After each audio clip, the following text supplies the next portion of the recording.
என்னுடைய பேர் வந்து கேவி ராமசாமிங்க. ஊர் வந்து காத்தசாமி பாளையம். இருக்கிறது வந்து கேபி சத்திரத்தில் இருக்கிறோம். ரெண்டாவது வந்து இந்த காளைகள் வந்து இந்த 16 வருஷமாக நாங்கள் போலியால் வச்சுருக்குறோம். அதுக்கு முன்னாடி மாடுகள் மட்டும்தான் வச்சுக்கிட்டு இருந்தோம். மாட்டுக்கண்ணுகளே காளை நல்ல காளையாக இருந்ததுனால மாட்டுக்கண்ணு.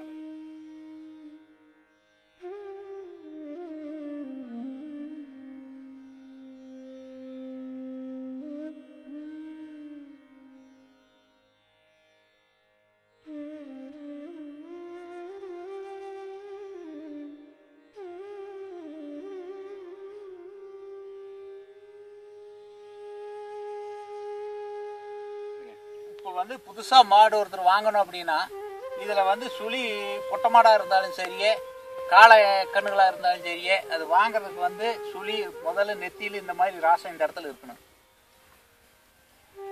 ரெண்டாவது வந்து காதில் 2 சைடு காதில் இந்த அலையில் ஒரு சுழி இருக்கணும், இந்த அலையில் ஒரு சுழி இருக்கணும், காதில் 2லையுமே.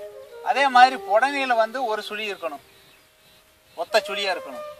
அந்த ஒத்த சுழியா இல்லாமல் 2 சுழி சோடியாக இருந்ததுன்னா 2 மின்னும் பின்னு இல்லாமல் 2 சரியாக இருக்கணும். மின்னும் பின்னு இருந்தால் விலங்கு சுழின்னு சொல்லுவாங்க.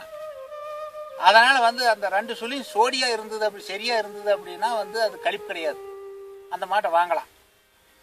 அதே மாதிரி முதுகில் வந்து இந்த இடத்துல வந்து ராசன் அப்படின்னு சொல்லி ராசன் முதுகு ராசன்னு சொல்லுவாங்க. அது வந்து இந்த தும்மல் விட்டு ஒரு 1/2 அடிக்கு பின்னாடி இருக்கணும்.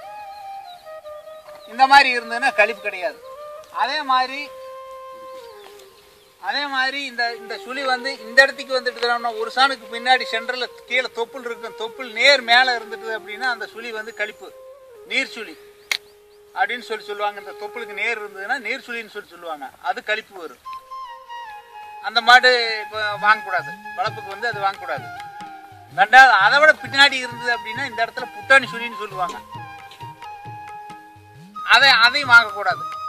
அதே மாதிரி இந்த ராசனும் இருக்கு, இந்த அலையில் ஒரு சைடில் ஒரு சுழி முதுகில் பின்னாடி இருக்கும், நெட்டில் நெளியாக இருக்கும், அந்த வந்து பூராஞ்சுழின்னு சொல்லுவாங்க, அதுவும் வாங்கக்கூடாது. நேர் சட்டத்திலேயே பின்னாடி ஒரு சுழி இருந்ததுன்னா பாடச்சுழி, அதையும் வாங்கக்கூடாது. வால் பகுதியில் வந்து பின்னாடி வந்து இந்த வால் பகுதியில் சைடில் சுழி இருக்கும், இந்த அலையிலையும் சுழி இருக்கும், இந்த அலையிலையும் சுழி இருக்கும். அதில் ஒரு சைடு சுழி இருந்தாலும் அது வால் சுழின்னு சொல்லி அது கழிப்பு, அது வந்து கழிப்பு, அதுவும் வாங்கக்கூடாது. ரெண்டாவது வந்து இந்த வாலில் வந்து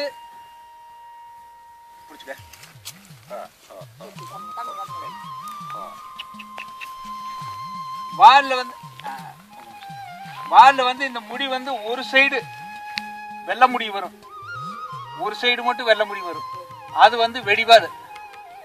அந்த வெடிவால் இருந்ததுன்னா அந்த மாட்டை வாங்கக்கூடாது. வால் வந்து வெள்ளை முடி இருந்ததுனாலே முதல்ல வாங்கக்கூடாது. வெள்ளை முடி கலந்து இருந்ததுன்னா பிரச்சனை இல்லை. உருட்டா வந்து மொத்தமாக ஒரு இடத்துல மொத்தமான முடி வெள்ளை முடி இருந்ததுன்னா அந்த மாட்டை வாங்கக்கூடாது. கண்ணுக்குட்டியாக இருந்தாலும் சரி, அது எதாக இருந்தாலும் சரி, வெள்ளை முடி வரக்கூடாது. வெள்ளை முடி வந்துன்னா அது கழிப்பு, அது நம்மளுக்கு வளர்ப்புக்கு சோப்படாது. ரெண்டாவது வந்து காலில் வந்து கீழே இந்த இடத்துல சுழி இருக்கும், மின்னாங்காலில் இந்த இடத்துல சுழி இருந்தது அப்படின்னா இது வந்து விலங்கு சுழிக்கு வரும், அதுவும் வாங்கக்கூடாது. நெத்தியில் அதே மாதிரி இந்த பக்கம் நெத்தியில் வந்து இந்த ராசன் நெத்தி ராசன் இருக்க இந்த இடத்துல ஒரு சுழி இருக்கும் கீழே, அந்த சுழி இருந்ததுன்னா குடமேல் கூட, அதையும் வாங்கக்கூடாது. இந்த மாதிரி சுழியெல்லாம் பார்த்து வாங்கினா தான் மாடு தெளிவாக இருக்கும், கழிப்பு இல்லாத இருக்கும், நம்மளுக்கு வளர்ப்புக்கும் நல்லா இருக்கும். இந்த உருவத்தில் வந்து கொம்பு வந்து சன்னமாக இருக்கணும், பெரிய அடிப்பு இருக்காமல் சன்னமாக இருக்கணும் கொம்பு. ரெண்டாவது வந்து கண்ணு பெருத்து இருக்கணும், வந்து காது சிறுத்து இருக்கணும், மூஞ்சி வந்து நீளம் கூடையா கட்டையா மூஞ்சி குட்டையா இருக்கணும். வந்து தாடை வந்து இந்த மாதிரி கீழே அதிகமாக தொங்கக்கூடாது, தாடை கம்மியாக இருக்கணும், தும்மல் பெருத்து இருக்கணும். கால் வந்து இந்த கால் வந்து சன்னம் இருக்கணும், கணங்கால் வந்து சன்னம் இருக்கணும், உலகம் வந்து பெருத்து இருக்கணும். தொப்புள் வந்து கீழே தொப்புள் வந்து இறக்கம் இருக்கக்கூடாது, ஒட்டி இருக்கணும். அதே மாதிரி பின்னாடி வால் வந்து சிறுத்து இருக்கணும், வால் பெருவால் ஆகாது. வால் வந்து இந்த பக்கம் பின்பால் அடிவால் வந்து உருண்டையாக இருக்கணும், பட்டையாக வராமல் இந்த வால் வந்து உருண்டையாக இருக்கணும். இந்த கை மாதிரி உருண்டா இருக்கணும் இந்த வால். இந்த இடத்துல வந்து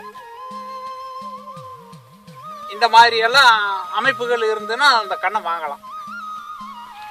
அதே மாதிரி இந்த தோல் வந்து மேல உடம்புனுடைய தோல் வந்து சன்னமா இருக்கணும், பேப்பர் மாதிரி மெலிசா இருக்கணும். அதுதான் மாடு நல்லா சுருக்கணும் இருக்கும், பார்வைக்கும் நல்லா இருக்கும், எல்லாத்துக்கும் நல்லா இருக்கும். தோல் வந்து கனதி அதிகமாக இருந்தது அப்படின்னா அந்த மாடு சோப்படாது, வளப்புக்கு வந்து சோப்படாது. தோல் சன்னம் இருக்கணும். இந்த அமைப்புகள்லாம் இருக்கிற கண்ணா இருந்தாலும் சரியே, பெருமாடுகளாக இருந்தாலும் சரி, இந்த அமைப்புகளை பார்த்துக்கலாம். வந்து பல்லு போடும். பல்லு சேர்ந்த அப்படின்னா மாட்டுக்கு 8 பல்லு இருக்குது. 8 பல்லு உளுந்து முளைச்சிருக்குன்னா அதுதான் கடை சேர்ந்ததுன்னு சொல்லுவாங்க. அந்த மாட்டை வாங்கலாம். கண்ணு மாடை வாங்குறது இளங்க, அது மாடு இளம்பு தான், அது வாங்கலாம். அதே 2 பல்லு உளுந்ததோட வாங்கினா அதை விட மாடு இளம்பா இருக்குது. அந்த மாதிரி கடை சேராத அளவுக்கு அந்த மாடு பின்னாடி வாங்கிக்கிட்டோம்னா மாடு வளர்ப்புக்கு நல்லா இருக்கு. 2 ஈத்து 3 ஈத்து 4 ஈத்து வரைக்கும் நம்ம வச்சிருக்கலாம். கொஞ்சம் முத்தக்கால பல்லு சேர்ந்து 3 வருஷம் 4 வருஷம் ஆகி போயிட்டு அப்படின்னா 1 ஈத்துக்கு தான் வச்சிருக்க முடியும், இல்லை 2 ஈத்துக்கு வச்சிருக்கலாம். அதுக்கு மேலே வச்சிருந்தா அந்த மாடு வயசாகி போனோன்னு பார்த்து வச்சிருக்க பிரயோசனம் இல்லை. மாடு இளம்பா இருந்ததுன்னா மறுக்க 2 ஈத்துக்கு சேர்த்து வச்சிருக்கலாம். அதனால நமக்கு லாபம் இருக்குது, வச்சிருக்கலாங்க. இல்லை கண்ணுக்குட்டியாக வாங்கி சேர்த்திக்கிறதா இருந்தாலும் இளங்கண்ணில் ஒரு ஊட்டிக்கிட்டு இருந்து அந்த கறவை மாறணும்னு 10 மாதத்துக்கு மேலே நம்ம கண்ணை வாங்கிக்கலாம். நம்ம அமைப்புக்கு கண்ணு இருந்ததுன்னா வாங்கிக்கலாம். பூச்சிக்காலை கூட அப்படித்தான் வாங்கணும். ஒரு வருஷம் கண்ணுக்குள்ள வாங்கினோம்னா தான் நம்ம குணத்துக்கு வரும். அண்ணாங்கால் போடுறது, தலைஞ்சு ஓடுறது, பிடிச்சி கட்டுறதுக்கு, அவுத்து விடுறதுக்கு, இதுக்கெல்லாம் நம்ம கண்ட்ரோலுக்கு அது வரும். அதே வயசு வந்து பெருசு வந்துடுது அப்படின்னா அது என்ன குணத்தில் இருக்குன்னு நம்ம தெரிஞ்சுக்க முடியாது. ஏதாவது தீனி இருக்கிற போல போய் விலைக்கு வாங்கிட்டு தான் போட்டு வச்சு இந்த காளைகளையெல்லாம் காப்பாற்றிக்கிட்டு இருக்கிறோம். அதுக்கு மேலே பருத்தி கொட்டை, தவிடு, இந்த இதில் தான் மாட்டை இலை விடாம வந்து வச்சுக்கிட்டு இருக்கிறோம். இதுக்கெல்லாம் இப்போ பச்சையே இருந்தாலும் மாட்டு தீவனம், தவிடு, பருத்தி விதை இதெல்லாம் தாலியில் கலந்து விடணும். பொழுதோட பிடிச்சி கட்டி எல்லாம் தனித்தனியாக காட்டில் மேவு இருக்க வரைக்கும் காட்டில் மேய்ச்சிக்கும். பொழுதோட பருத்தி கொட்டை வைக்கிறதோட சரி, பருத்தி கொட்டையும் மாட்டு தீவனம் கலந்து வைக்கிறதோட சரி, காட்டில் மேவுற வரைக்கும் மேய்ச்சிக்கும். காட்டு மேவு தீர்ந்த உடனே கை தீனி தான் போடணும். தட்டு உள்ளுக்க காட்டுக்குள்ளேயே பொழுதிக்கும் உள்ளுக்க தீனி போட்டுரும். அது பொழுதிக்கு தின்னு தண்ணி குடிச்சுக்கும். பொழுதோட பருத்தி விதையும் மாட்டு தீவனம் 2 கலந்து வச்சிருவோம். அந்த மாதிரி காளையை கட்டுத்துறையிலேயே வச்சு வளர்க்கணும். அப்படிங்கும் போது தீனி வந்து 3 நேரம் போடணும். காலையில் ஒரு 7 மணிக்கு தீனி போடணும். தீனி போட்டு ஒரு 9 மணி அளவுக்கு அந்த தீனி தின்ன உடனே 9 மணி அளவுக்கு தண்ணி கட்டுறோம். தண்ணி இது புல்லு, தட்டு பச்சை புல்லு இருந்து போட்டாலும் போடலாம், இல்ல தட்டு வர தட்டு சோளத்தட்டு வைக்க புல்ல எதா இருந்தாலும் தீனி போடலாம். அதே மாதிரி 9-10 மணிக்கு தண்ணி கட்டி கொஞ்ச நேரம் கழிச்சு 12-1 மணி சுமாருக்கு தீனி போடலாம். தீனி போட்டு அதுகளை எல்லாம் கடிச்சுன்னா ஒரு 1 மணி 1:30-2 மணி சுமாருக்கும் தண்ணி காட்டணும். பச்சை தண்ணியாக காட்டினாலும் காட்டலாம், இல்லை தவிடு ஊற தண்ணி தவிடு பற்றி விதை ஆட்டி ஊற்றி காட்டினாலும் காட்டலாம். அதே மாதிரி அந்த தண்ணி காட்டி கொஞ்சம் நேரம் கட்டிருந்து சாயங்காலம் ஒரு 5 மணி 4:30-5 மணி சுமாருக்கு ஒரு நேரம் தீனி போடுறோம். இது கணக்காக கம்மியாக தீனி போட்டுக்கிட்டோமோ தீனி கழித்து துவட்டி கால் போட்டு முதிச்சு பறவைகளை இறைக்காமல் கணக்காக கொஞ்சம் கொஞ்சமாக தீனி கடிக்க தீனி போடணும். அதையும் போட்டோம்னா அது வந்து முழுசாக சாப்பிடாது. பகுதி எடுத்து கால் போட்டு முதிச்சு நான் வேஸ்ட் பண்ணிடும். புடியாக கொஞ்சம் கொஞ்சமாக போட்டோம் தீனி போட்டோம்னா நறுசாக தின்னுவிடும். போட அது கடிச்சிக்கிட்டே இருக்கும். அந்த நேரத்துக்கு ஒரு 8:30-9 காலையில் 9 மணி வரைக்கும் தண்ணி காட்டிடுறோம். அதே மாதிரி மதியம் வந்து ஒரு 1:30-2 மணி சுமாருக்கு தண்ணி காட்டுறோம்.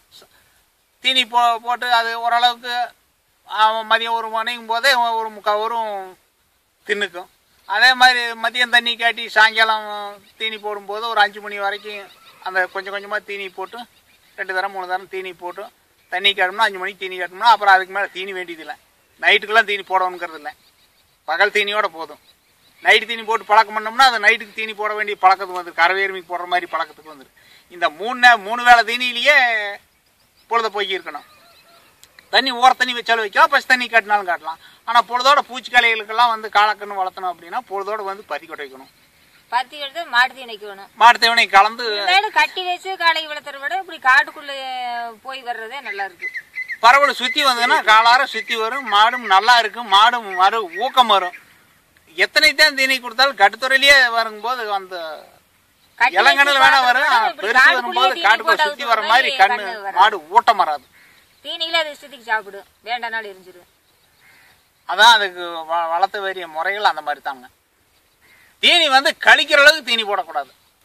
கழிச்சு பழகிட்டுதுன்னா அதுக்கு தீனி போட்டு நம்ம சரி பண்ண முடியாது. எல்லாமே எதை எடுத்தாலும் கழிக்கிறதுக்கு ஆரம்பிச்சிடும். இப்ப நாங்க வந்து ஒன்னும் கட்டுறதில்ல, எல்லாம் காட்டுக்குள்ளே போட்டு அவுத்து விட்டுருவோம். அதனாலதான் வந்து அது தீனி கழிக்காது. கணக்கா அதிகமாகவும் போட மாட்டோம், கம்மியா அதை கடிக்க தீனி போடுவோம். கால் போட்டு துவட்டு முதிக்கிற அளவுக்கு தீனி போட மாட்டோம்னு வைங்களா. அதான் இதுக்கு வளர்ப்பு முறை அதாங்க.